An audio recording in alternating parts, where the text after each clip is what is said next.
नमस्कार, एक बार फिर से आपका स्वागत करता हूं हमारे YouTube चैनल सोनी रिपोर्ट्स पर। दोस्तों, आज हम फिर से ईपीएस 95 पेंशनर्स के बारे में ही चर्चा करेंगे। जिस प्रकार से ईपीएस 95 के पेंशनर्स अपना आंदोलन चला रहे हैं, उससे सरकार को झुक जाना चाहिए था। लेकिन अभी तक सरकार ने कोई भी कार्यवाही नहीं की है जिससे कि थोड़ी सी तसल्ली मिल सके। इधर 4 और 5 अगस्त को जो आंदोलन हुआ था, उससे कुछ उम्मीदें जगी थीं कि सरकार के ऊपर कुछ दबाव पड़ेगा। लेकिन इतने सांसदों का उसमें आंदोलन में आना और पूरा समर्थन देना और संसद में भी सांसदों द्वारा आवाज उठाना भी सरकार को जगा नहीं सका। यानी सरकार अभी तक उसी तरीके से सोई पड़ी है। सरकार ने कोई भी कार्यवाही अभी तक नहीं की है। इधर बहुत सारे YouTube चैनलों पर ये खबरें जबरदस्त तरीके से चल रही हैं, वायरल हो रही हैं और किसी किसी के 400, किसी की के 500 व्यू भी आ रहे हैं। लोगों ने AI से प्रधानमंत्री जी की आवाज उसमें फिट करके ये घोषणा करनी शुरू कर दी है, प्रधानमंत्री जी की आवाज में, कि मैंने R से 60, 500 प्लस DA प्लस मेडिकल सुविधा उपलब्ध कराने की घोषणा कर दी है।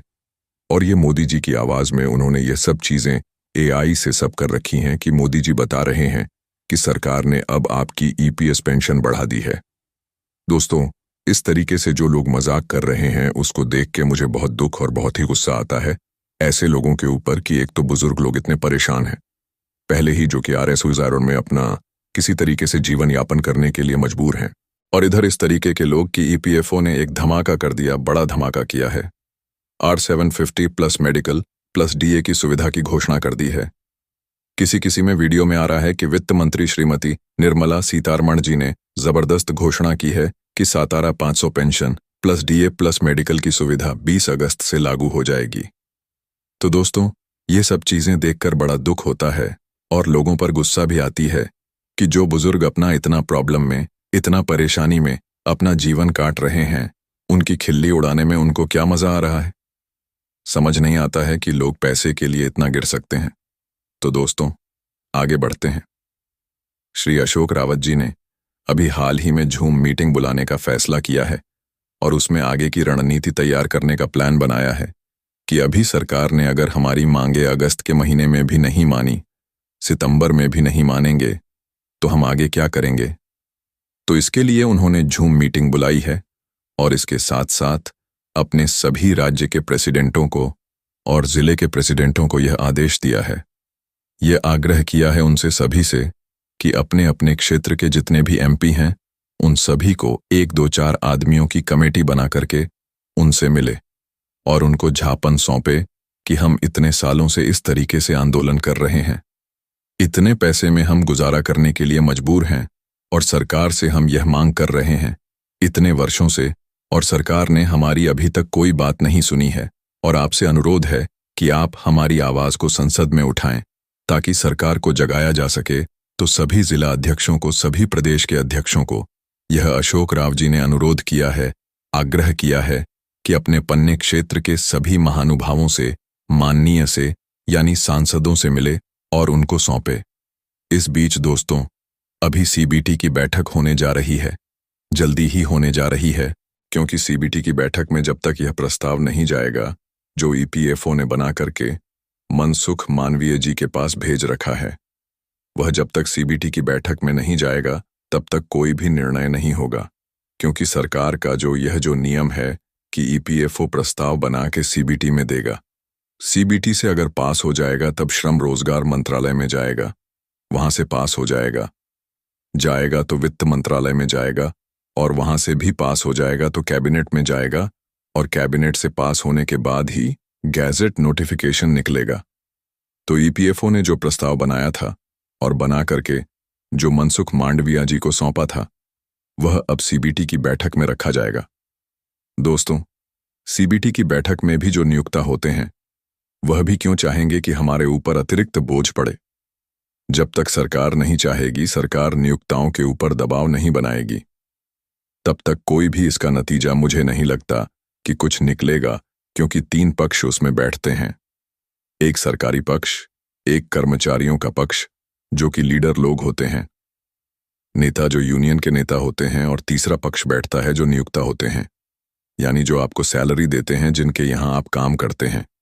जिनकी फैक्ट्रियों में, कंपनियों में आप काम करते हैं। तो जब तक सरकार उन नियोक्ताओं के ऊपर कोई दबाव नहीं बनाएगी, तब तक नियोक्ता इस प्रस्ताव को क्यों पास करेंगे? वह अपने सिर पर अतिरिक्त बोझ अपनी मर्जी से तो डालेंगे नहीं। जब तक सरकार उनको दबाव में नहीं कहेगी, तो यह भी सरकार के ऊपर ही आ जाता है कि सरकार अगर चाहेगी तभी कुछ हो सकता है। इधर पिछले जो हफ्ते में मंत्री समूह की जो बैठक हुई थी, प्रधानमंत्री जी ने जो बुलाई थी, उसमें सभी मंत्रियों ने यह मंजूर किया था, सहमति जताई थी कि जो इनकी मांगे हैं वह जायज हैं।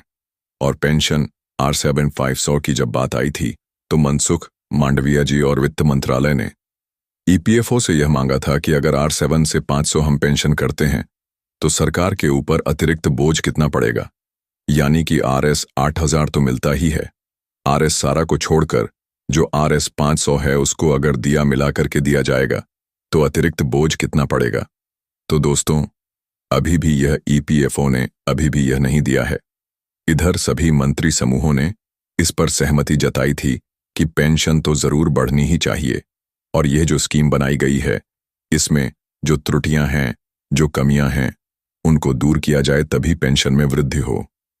तो दोस्तों, अभी तक जितने भी YouTube चैनल हैं जो ये धमाका कर रहे हैं कि सरकार ने 550 प्लस DA प्लस मेडिकल की सुविधा की घोषणा कर दी है, कुछ लोग AI से प्रधानमंत्री जी की आवाज उसमें रख के, जैसे कि प्रधानमंत्री जी ही बोल रहे हो, ऐसी आवाज उन्होंने उसमें फिट कर रखी है और उससे ऐसा लगता है कि प्रधानमंत्री जी ही बोल रहे हैं, और लोगों को बरगलाया जा रहा है कि Sanawar 500 plus DA plus medical की सुविधा सरकार ने बढ़ा दी है और अब किसी को चिंता करने की जरूरत नहीं है।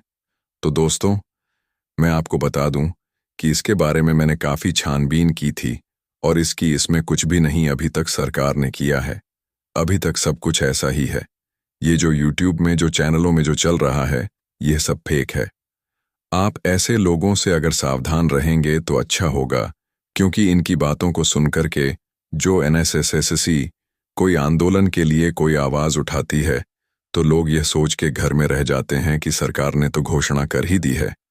प्रधानमंत्री जी की आवाज वह सुनते हैं तो वह यही सोचते हैं कि प्रधानमंत्री जी ने अगर बोल दिया है तो भाई अब तो बढ़ गई है पेंशन। तो दोस्तों, ऐसा कुछ भी नहीं है। अभी तक सरकार ने इसके ऊपर कोई भी कार्रवाई नहीं की है, और ऐसा कोई भी जो वीडियो आपके पास आता है उसका आप बहिष्कार कर सकते हैं। आप उनकी बातों पर विश्वास ना करें। इधर अशोक राव जी ने बड़े आंदोलन के लिए कोई झूम मीटिंग का आह्वान किया है, झूम मीटिंग बुलाने जा रहे हैं। वह हो सकता है कि इसी हफ्ते झूम मीटिंग बुलाए या अगले हफ्ते बुलाए, क्योंकि अभी तक उसका लेटर नहीं निकाला है। बाकी यह जो NSSSC के जो सचिव थे, उनसे यह जानकारी मिली थी कि अब झूम मीटिंग बुलाई जा रही है। आगे की रणनीति क्या तय होगी उसके लिए। तो दोस्तों, ये खबरें जितनी भी चल रही है सब झूठ है। अभी तक सरकार ने कोई भी इस पर घोषणा नहीं की है, ना ही सरकार ने कोई भी कार्रवाई नहीं की है। ऐसा नहीं है कि पेंशन नहीं बढ़ेगी, पेंशन जरूर बढ़ेगी, लेकिन कब बढ़ेगी और कितनी बढ़ेगी, इस पर अभी सस्पेंस बना हुआ है। तो दोस्तों, आज के लिए बस इतना ही। मिलते हैं अगले वीडियो में। तब तक के लिए नमस्कार, जय